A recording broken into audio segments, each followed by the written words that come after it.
Brazil is the largest country in South America with a population of over 200,000 people.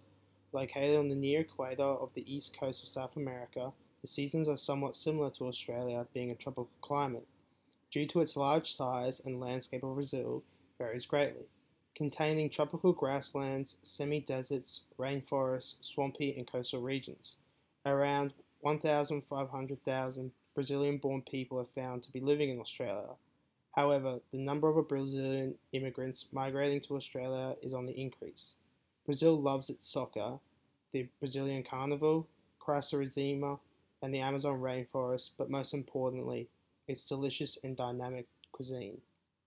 Home to one of the world's largest rainforests, the Amazon River provides an extensive variety of animal and plant species.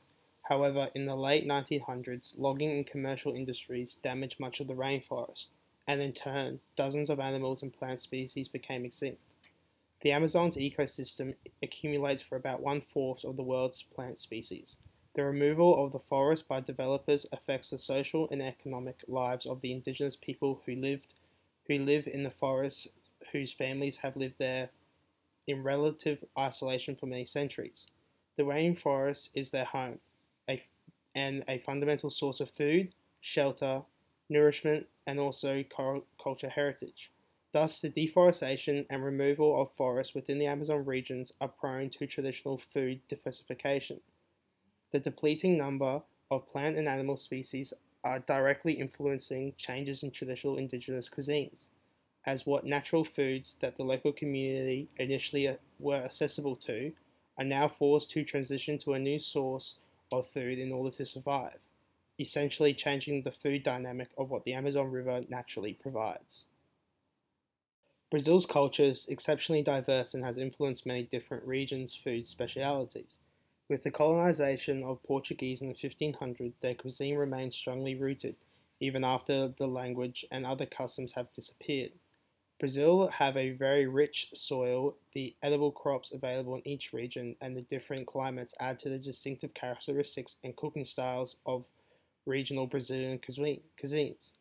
For example, an individual's diet who lives in the north/northeastern Brazil would tend to have lower consumption of fruit, with expectation of local fruits, due to the drier climate.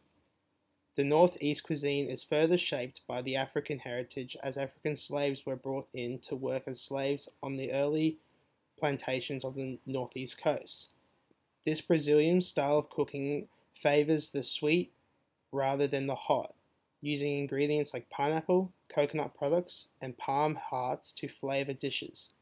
In contrast, in the South and Central West regions, the culture is significantly influenced by the guacos and cattle estate workers. This can be noticed in a cuisine that uses a lot of meat and animal products due to their high concentration of cattle ranches in the region. The cuisine of the South is further impacted by the high population of European immigrants, as the region is famous for its pasta, pizza, French bread, and use of dairy in cooking. However, there is a typical tradition food structure for each meal, regardless of the social class, environment, or culture influence, which is supported by five main ingredients, which are rice, beans, manioc flour, coffee, and sugar. For a more general overview, a national dietary survey for the most consumed foods in Brazil was undertaken that exhibit food intake obtained from 34,000 subjects aged 10 or over, residents in 13,569 households selected to participate. The results exhibited that the most frequent recorded foods were rice, 84%, coffee, 79%, beans, 72.8%, bread, 63%, and red meat, 48.7%. The intake of fruit juice, 39.8%, and soft drinks, 23%, is notable, as the lower intake of fruit, 16%, and vegetables, 16% also. Furthermore, the food sector has had an unprecedented dynamism in recent years. The processing and distribution of food, although heavily influenced by tradition, has seen intensive innovations, leading to the changes in the way individuals consume. One of these changes is the constant growth of habit of eating outside the home. Resendi has also identified higher frequencies of eating out amongst the young and among men. as well as the association between demand for eating out and income or indicators of income such as schooling and employment situations. In Brazil, a 10% increase in income contributed to a 3% rise in food bought to be consumed outside of home. Even though geographical and traditional factors heavily influence one's accessibility to specific food groups, religious values and beliefs still heavily valued in an individual's decision on the certain food patterns they consume. With about 75% of the population consider themselves Roman Catholics, they may fast or even ask to sacrament confessions prior to receiving Eucharist, and may wish to avoid meat on Fridays, especially during season of Lent, and is offered fish instead.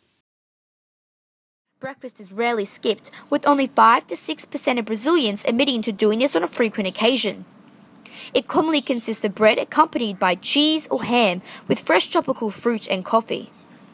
Those in the workforce will move away from their work environment during the middle of the day for lunch, replacing their desks with dining tables and surrounding themselves with colleagues.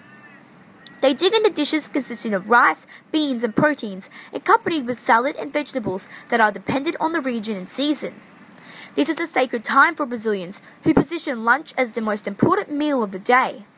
It is consequently the largest, and generally lasts longer than the average 30-minute Australian lunchtime. A clear influence from the Portuguese and Spanish eating habits, who similarly eat a much smaller breakfast and dinner. Feijoada, which is commonly considered the national dish of Brazil, is traditionally consumed on a Saturday afternoon and shortly followed by a nap. This black bean stew is served with pork meats and rice and was originally created by African slaves in an effort to enhance the flavour of the cheaper meat cuts they were afforded. However, with the more modern Portuguese and native Indian influences, the dish has evolved into a collection of many side dishes. Rice and beans are also a Brazilian staple at dinner time. In addition, soups, salads and pasta are commonly consumed. Both sweet and savoury foods, accompanied by a small but strong coffee, are eaten for morning and afternoon tea. Being the world's largest sugar producer, Brazilians have acquired a sweet tooth, with Brazilian coffee and desserts often considered extremely sweet by foreigners' standards. Australia's similar tropical climate and large livestock industry, in conjunction with Brazil's role as a main sugar and coffee exporter, means that many of the foods available in Brazil are also sold in Australia. However, this is not true for the acai berry or cassava. Cassava cannot be easily bought fresh in Australia, but processed cassava in the form of tapioca flour or starch is more readily available. Alternatively, potato and sweet potato can function as an effective root vegetable substitute. Likewise, fresh acai cannot be purchased in Australia, but frozen and dried acai powder is easily attainable. Brazilian foods can also be ordered online, where there are multiple companies delivering specialty Brazilian food products right to your door. However, if you want to cut out the cooking process altogether, the many Brazilian restaurants located around Brisbane have traditional dishes on offer. Now let's look at the nutritional aspect of the Brazilian diet in comparison to the Australian diet. Both Australia and Brazil have food-based guidelines, however the content and structure of these guidelines differ. The Australian guidelines contain 5 messages for healthy eating and lifestyle, as well as a visual guide, which shows foods broken up into 5 different food groups. The Brazilian food guidelines differ as they do not contain a visual guide or pyramid, rather 10 messages for healthy eating. These messages focus on themes such as eating in company, avoiding ultra-processed foods, and developing cooking skills. While the government in Brazil hasn't released a visual healthy eating guideline, the Brazilian Nutrition Association has released a food pyramid. This is useful when comparing the diets of the 2 different countries. Now let's look at the recommended daily serves of foods from each food group. Once again, the Brazilian government guidelines do not contain these values, rather the Brazilian Nutrition Association food pyramid. The values can be seen in this table. Both Australia and Brazil recommend that the average adult consumes a total of 6 serves of cereal foods a day. The Australian guidelines recommend 2 serves of fruit and 5 serves of vegetables, whereas the Brazil one recommends 3 of both. The 2 less servings of vegetables may be due to the separate section on the Brazilian pyramid for beans and legumes, which are included in the Australian vegetable food group. Another major difference is between the recommended daily serves of meat, poultry, fish and eggs, and alternatives. The Australian guidelines recommend between 2.5 to 3 serves depending on gender, whereas the Brazilian Nutritional Association guidelines only recommends 1. However, once again, this difference could be due to the Brazilian guidelines having a separate section for legumes and beans, which is included as a meat alternative in the Australian guidelines. The Australian guidelines recommend 2.5 serves of dairy compared to the 3 serves recommended by Brazil. The next major difference is that Brazil guidelines have fats and oils and sugars and sweets incorporated into their visual diagrams, recommending 1 serve of each, whereas the Australian guidelines have them to the corner of the page, saying only to consume them sometimes and in small amounts. National Geographic have released pie charts for countries all around the world, showing the average daily calorie intake of an adult. The average calorie intake is very similar between both countries, with the adult Brazilian consuming 19 more calories daily. The calorie distribution for both countries are quite similar, with the main differences being Brazilians consuming slightly more grain and produce products and Australians consuming slightly more meat and animal products. A major difference between the diets of Australians and Brazilians is how their diets differ for different socio-economic groups. High obesity rates are a reality in developed countries, but they have risen rapidly in developing countries like Brazil. The expanding economy in Brazil has also been a large contributor to this problem, as well as migration to urban centres where people adopt new habits such as eating high-calorie, fatty and processed foods, while decreasing their physical activity. Individuals earning lower income have healthier diets than those of higher income, as they are sticking to the traditional ways of eating instead of eating out and consuming food from fast food chains whose prevalence is on the rise in Brazil. Traditional foods are cheaper and of higher nutritional value and lower energy content. The same cannot be said for Australia, where a strong correlation between low income earning and obesity has been reported.